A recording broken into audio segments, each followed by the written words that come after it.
நீ பார்ப்பாய், ஆனாலும் பிரவேசிப்பதில்லை.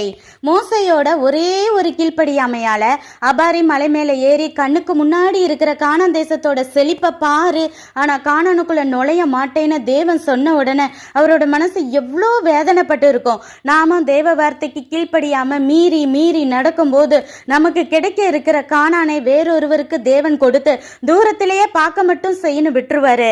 மோசைவாது பரவாயில்ல, பார்க்கவாது செஞ்சாரு. தன் இதயத்தை எகிப்து மேலே வச்சவங்க கண்ணால பார்க்க கூட செய்யல. ஆனா கானானுக்குள் நுழையவே தகுதி இல்லாதவள எண்ணப்பட்ட ராகாப் என்னும் வேசி தேவன் 40 வருஷங்களுக்கு முன்னாடி செங்கடல்ல பிளந்ததையும் மற்ற ராஜாக்களுக்கு நீதி செய்ததையும் கேள்விப்பட்டு இஸ்ரவேலின் தெய்வமே உண்மை தெய்வம், வல்லமை உள்ளவர் என புரிந்து கொள்கிறாள். தேவ பிள்ளைகளுக்கு உதவி செய்து தன் விசுவாசத்தை செயலில் காட்டி இஸ்ரவேலின் பாளையத்துக்கு வெளியே தங்குகிறாள். வேசிய கொல்ற காலம் அது. அவளோ தேவனுக்கு பயந்து தன் வீட்டை வேசித்தனத்தை விட்டு மனம் திரும்பி உறுதியாய் இருந்ததில் சல்மோன் அவளை திருமணம் செய்து கானானுக்குள்ளேயே வந்துவிட்டாள்.